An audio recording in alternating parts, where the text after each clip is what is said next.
There's a moment in every garage project where a sensible person stops, buys the proper part, calls somebody who does this for a living. Today, we're looking at 10 people who reached that moment, had a good long look at it, and carried on anyway. Nobody asked them to build any of this. Number 1.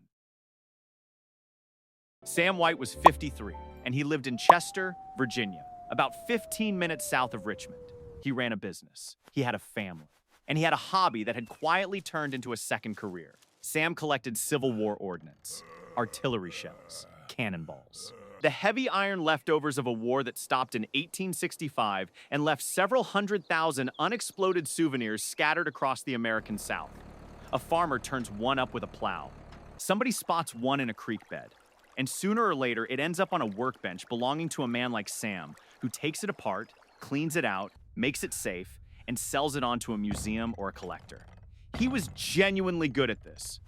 By his own count, he had handled around 1,600 of them. 1,600. Hold on to that number, because it's the whole story. 1,600 clean repetitions will convince any human brain that a thing is fundamentally safe. Your brain is not a statistician. Your brain is a golden retriever holding a clipboard. Here's what he was actually dealing with. A Civil War naval shell is a hollow iron ball packed with black powder and capped with a fuse. Black powder does not expire. It doesn't get tired, it doesn't lose interest, and it has no particular feelings about the fact that 140 years have gone past. It just sits in the dark, fully loaded, waiting to be introduced to a spark. On a February afternoon in 2008, Sam had 18 of them lined up in his driveway like an extremely aggressive garden display. He was working on the largest one, a 9-inch naval shell weighing about 75 pounds, and he was cleaning the casing with a grinder. A grinder makes sparks. That isn't a malfunction. That's the job description. The shell went off in the driveway. And the detail that makes this one stay with you happened several streets away. A fragment traveled about 1/4 of a mile and went clean through the front porch of somebody's house. 1/4 of a mile. That is a piece of iron cast during the American Civil War, finally completing its assignment during the Bush administration. Sam never got to finish number 1,601. 24 homes were evacuated for 2 days. Bomb technicians arrived, looked at the 17 remaining cannonballs still sitting politely in the driveway, decided that moving them was an appalling idea, and detonated them where they stood. The war he'd spent his life collecting got the last word. Number 2. Robert Stuart was 67, and he lived in Lincoln, Maine. Lincoln is a small town surrounded by a truly heroic quantity of trees. And if you own land up there, sooner or later you will also own a tree stump. Probably several. There are established ways to deal with a stump. You can rent a grinder. You can pay a man with a machine. You can loop a chain around it, hook that chain to a pickup truck, and learn something about torque you'll never forget. Or you can wait about 8 years and let fungus handle it for free. Robert went with a 5th option. Robert decided to make his own explosives. And I want to be fair to him here, because blowing up stumps is a legitimate technique. The U.S. Forest Service publishes an actual manual on it. That manual, however, quietly, assumes you're using commercial charges built in a factory by people whose entire profession is not blowing themselves up. It does not assume you're improvising a recipe in your basement next to the water heater. But that's exactly where he was working. The basement of the house he lived in, 6 feet under his own kitchen. In June of 2017, the mixture decided it was ready slightly ahead of schedule. Robert's stump problem was resolved, in the sense that he no longer had one. And then comes the part that reframes the entire story. When investigators went down into that basement afterwards, they found 5 more finished devices. 5. Already assembled. Sitting there waiting their turn like a very patient queue. The bomb squad carried them out to the backyard and set them off there, which means that on that afternoon, the trees on Robert Stewart's property finally did hear the explosions he'd been promising them. Just not in the order he had in mind. The house itself barely had a scratch on it, by the way. Say what you like about the man's risk assessment. He built an outstanding basement. Number 3. Reza Bellucci is an endurance runner, not a jogger. An endurance runner, the sort of person who runs across entire countries for reasons the rest of us nod politely at. And at some point, he arrived at a question that had, until then, gone mostly unasked. What if the ocean was just a really long road? So he built the hydropod. Picture a hamster wheel. Now picture it big enough for a grown adult to stand inside. Now bolt inflatable buoys all the way around the outside so it floats, wire the frame together, and put a plastic canopy on top so the sun doesn't finish you off. The concept is elegant in a way that should worry you. You get in. You run. The wheel turns. The wheel is in the water. Therefore, the wheel moves across the water. Physics has some notes. The ocean has more. The first note is that a wheel needs to push against something. On tarmac, that's easy, because tarmac refuses to move. Water is a substance whose entire personality is moving. So most of your effort goes into stirring the Atlantic rather than traveling across it. The second note is that the ocean has opinions of its own, expressed as current and wind, and those opinions are considerably stronger than a man's legs. First attempt, 2014. Florida to Bermuda, over 1,000 miles. A cold front came through, flipped the thing over, and he had to set off his emergency beacon. The Coast Guard came and collected him. Second attempt, 2016. Bermuda again. This time, the Coast Guard didn't just pick him up. They deliberately sank the pod because a half-submerged floating wheel is a genuine hazard to shipping. That rescue is estimated to have cost the American taxpayer around $144,000. So if you're American, congratulations. You own part of a hamster wheel that is now on the seafloor. His reaction to being repeatedly saved, and I'm quoting him directly, was, "They stop me every time. They save my life. I don't. No need it." In 2015, the Coast Guard formally ordered him to stop, which brings us to 2021 when a redesigned wheel washed up on a beach in Flagler County, Florida. He said he'd been heading for New York. And then August 2023, the big one. This time the destination wasn't Bermuda and it wasn't New York. It was London, 4,000 miles, on foot, inside a wheel. They found him 70 nautical miles off the coast of Georgia. Hurricane Franklin was on its way in. Inside that plastic canopy, the temperature can climb to around 120 degrees Fahrenheit, which is roughly a parked car in Arizona, except you're also running, and also you're in the middle of the Atlantic. The Coast Guard told him to come out. He told them he had a knife and would harm himself. Then he told them there was a bomb on board. It took 5 days. 5 days of federal negotiators working alongside a hurricane, talking a man out of a floating wheel. There was no bomb. He was charged with obstruction of boarding and violating a captain of the port order, and as a condition of his release, a judge had to formally instruct a grown adult not to go in the ocean. 4 interventions, 9 years, 0 miles of Atlantic crossed. And I keep coming back to the fact that he redesigned it. Twice. He went home after each rescue, looked at the wheel, and thought about improvements. That's not stupidity. Stupidity gives up. That's engineering, aimed with total commitment at completely the wrong ocean. Part of me admires it, honestly. Most people abandon a bad idea after the first rescue. Number 4. Some people grow out of a hobby. Some hobbies just grow. Years before this story begins, a man in Michigan called David Hahn built something in the garden shed behind his mother's house. Not a go-kart, not shelving. He was attempting to build a breeder reactor, which is a machine that produces more nuclear fuel than it consumes. He had no uranium, obviously. You can't pick that up at the hardware store. So he sourced his materials the way you'd assemble a sandwich from a petrol station. Americium out of smoke detectors, thorium out of camping lantern mantles, radium scraped off the glowing hands of old clocks. Individually, all of that is trivial. Concentrated in one shed, it stops being trivial with impressive speed. That project ended with the Federal Environmental Protection Agency dismantling the shed, sealing it into barrels, and shipping it out to a disposal site in the desert. His mother's back garden was formally processed as a radiological cleanup. You would think that settles a person's ambitions. 2007. He's 31 now, living in an apartment complex in Clinton Township. And residents start noticing that the smoke detectors are vanishing out of the hallways. Not 1, not 2, at least 13. Because inside each of those detectors is a speck of americium, and he wanted it, again. When the police photograph came out, his face was covered in open sores that investigators believed came from handling the material. He pleaded guilty. 90 days, Deferred 6 months so he could be assessed and treated at a veterans hospital first. I read about how a breeder reactor actually works at 1 in the morning while writing this, and I want to be honest with you. I still don't know. Somewhere in Michigan, there's a paper trail describing a grown man as a repeat smoke detector thief, and the real reason is so much stranger than the charge. Number 5.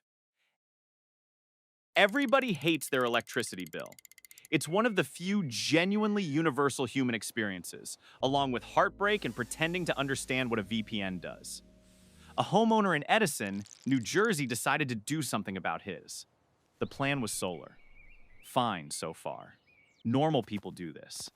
The unusual part was that he decided to build the whole system himself. Panels outside the house, and then storage, which is where the interesting engineering lies, because sunlight arrives when it feels like it, not when your kettle wants it to.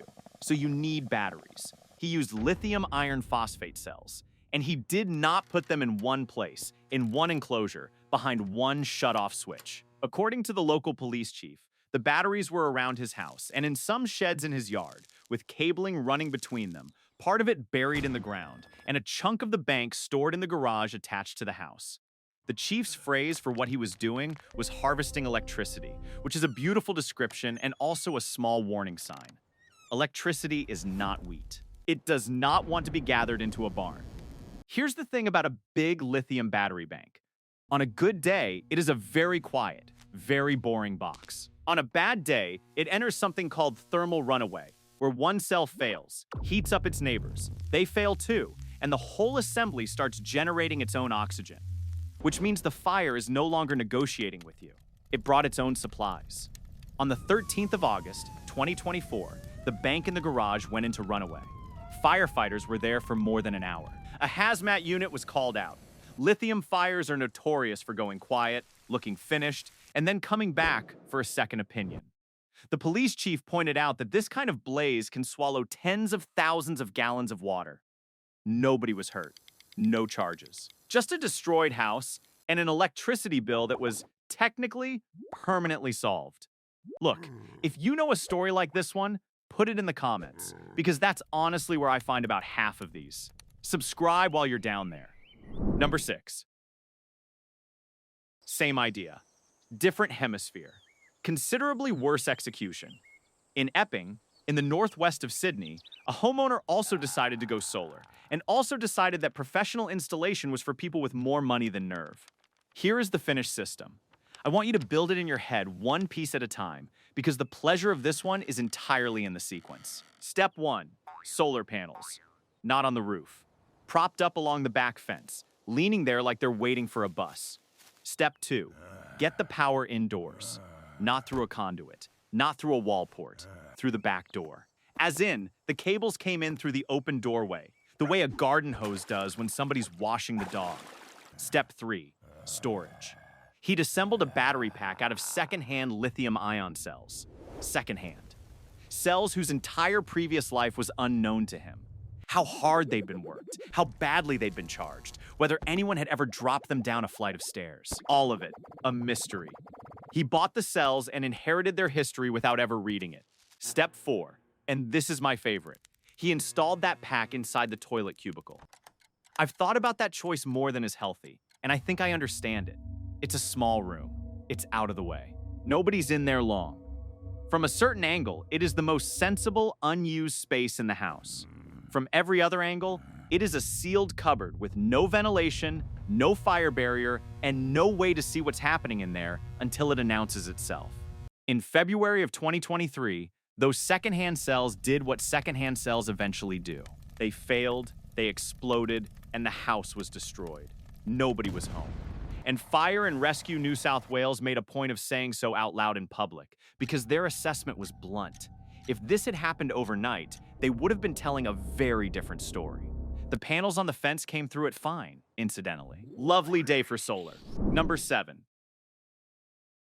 In 2020, a man in St. Petersburg had a 7-room apartment, which in that city is not nothing. 7 rooms is a home you invite people to. 7 rooms is a dining table, a spare bedroom, and a view. He filled it with computers. He was mining cryptocurrency, and if you've never seen a home mining setup, the picture in your head is probably wrong. People imagine a computer. It isn't a computer. It's a wall of machines running flat out, 24 hours a day, 365 days a year, doing arithmetic nobody will ever read, for money that doesn't physically exist. And here's the part that gets skipped in every enthusiastic video about this. Essentially, all of that electricity comes back out as heat. Not most of it, effectively all of it. A mining rig is a space heater that occasionally sends you money. So what he had built, without ever describing it to himself this way, was a room-sized furnace inside a residential apartment block in a flat designed in an era when the most demanding appliance in the building was somebody's fridge. A data center solves this with engineering that costs more than the computers do. Raised floors, chilled air pushed through in a controlled loop, sensors watching every rack. It's an entire climate built on purpose, around machines that would otherwise cook themselves. His climate control was a window. On the 24th of November, at around 10 at night, the flat caught fire. 16 firefighters, 4 engines, 40 minutes to bring it under control. The owner went to hospital with burns to his hands and his back, which tells you he tried to deal with it himself first. And that is the most human detail in this entire video. 7 rooms. Gone. The cruel bit is that mining maths is public. You can calculate your return before you spend a single rubble. He didn't lose to bad luck or a bad market. He lost to ventilation. Number 8. This one is different because nothing exploded, nothing caught fire, and everyone involved is absolutely fine. This one is about a man who lost a 9-year war with a filing cabinet. Graham Wilden is an accountant in Cinderford, in the Forest of Dean, in Gloucestershire. He is, by trade, a man who understands rules. Tax rules, company rules. Rules are the product he sells. In 2014, he built something in his back garden. Not a shed. 10,000 square feet. To give you a sense of that, it's roughly 4 tennis courts in a residential back garden in an ordinary English town. Inside it, he put a cinema, a 10-pin bowling alley, a casino, a squash court, and a bar. British newspapers started calling it the finest man cave in the country, and on the merits, they had a point. If you're going to do this, this is how you do it. He just never asked. And I want to be precise about the scale of the not asking, because a lot of people build a summer house and hope nobody notices. You cannot hope nobody notices 4 tennis courts. Neighbors notice. Neighbors notice while it's being poured. There is no moment in the construction of a private bowling alley where the thing is subtle. No planning permission. None at all. He built a leisure complex the size of a small supermarket behind his house without the council's approval. And in Britain, that is not a paperwork oversight. In Britain, planning permission is somewhere between a legal requirement and a state religion. The council issued an enforcement notice telling him to take it down. He didn't. So in 2018, they went to the High Court, and the High Court issued an injunction telling him to take it down. He didn't do that either. A deadline came.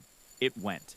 Another deadline arrived and made the same journey. This is where being an accountant becomes almost poetic, because Graham Wilden appears to have decided that a court order was an invoice he could simply choose not to settle. In August of 2022, he was jailed for 6 weeks for contempt of court. Sit with that image for a moment. A chartered accountant going to prison over a bowling alley. 6 weeks for a building. Not for fraud, not for anything he did to a client, not for a single penny mishandled. For refusing to remove a leisure complex from his lawn. He came out. The building was still standing, still no permission, still, legally speaking, a very large problem sitting in a garden in Gloucestershire. So in 2023, the council stopped asking. They sent in a demolition crew, took the roof off first, then took everything else, under a plan reported at around £250,000. And then they set about recovering that money from him, which is the tidiest ending in this entire video. He built a casino without permission, and the house won. Number 9. I'm going to handle this one carefully, because it isn't funny, and pretending otherwise would be cheap. But it belongs here, because it's the clearest version of the pattern in the whole list. Ross Township, Pennsylvania, 2009. A family kept exotic animals. The husband held a dealer's license, and had done since the 90s. And on their own property, they had built an enclosure for a black bear weighing 350 pounds.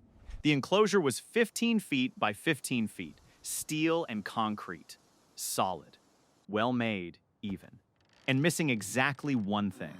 A professional large animal enclosure has 2 compartments with a gate between them. That is not a luxury feature. That is the entire safety system. You move the animal into compartment A, you lock the gate, and then you go into compartment B. The design assumes, correctly, that on some future day, a person is going to be inside that cage on the worst day of concentration they've ever had, and it makes sure the mistake can't matter. This cage had 1 space, which meant there was no procedure. There was only a technique. The technique was throw dog food to one end of the enclosure and clean the other end. On a Sunday evening in October, that technique reached the end of its useful life. A neighbor with a rifle brought the situation to a close, and neither the bear nor Kellyanne Walls saw the end of that evening. A state game commission supervisor put it plainly afterwards. These are not tame animals. They are wild animals. The license, incidentally, had expired the year before. Officials called that a technicality, and they were right, which is the uncomfortable part. A current license would have changed nothing whatsoever. The problem was never the paperwork. The problem was a cage with 1 room in it. Number 10. Everything so far has been somebody building a machine. This last one is somebody building an institution. In Bay Shore, on Long Island, inside an ordinary residential house, a 55-year-old woman named Yolani Mejia Carranza set up a dental practice. When police finally walked into it, the phrase they used was a fully functioning illegal dental office. Not a kitchen table and a pair of pliers. A functioning office. There was a proper dental chair. There were instruments. There were anesthetics. There were antibiotics she'd been ordering in from overseas. From the doorway, it looked like the real thing, and that is precisely why it ran for as long as it did. What there wasn't, anywhere in that building, was a license, or a qualification, or, as far as anybody could establish, any formal training at all. And she wasn't doing checkups. She was doing root canals and extractions.